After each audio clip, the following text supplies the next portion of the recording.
Are you a Christian creative? Artist, graphic designer, filmmaker, painter, musician, etc. May mga pagkakataon na artist ka na, nasa industry ka na bago ka pa naging Christian.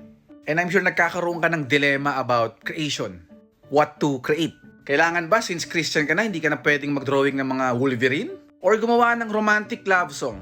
Kailangan lang ba from now on ang drawing mo lang ay mga biblical subjects? Or dapat ba exclusive yung songwriting mo sa mga praise songs lang?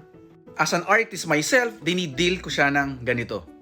First of all, yung motivation mo sa paggawa ng art is to glorify God. Klaro dapat yung motivation, not about fame, applause, etc. Secondly, dapat pasok sa mga biblical principles. Of course, if the project will propagate an ideology na labas sa biblical principle, don't do it. So ayan yung basic. If okay ka dyan, then you can do two types of art making. Your artwork is the message, or your artwork is your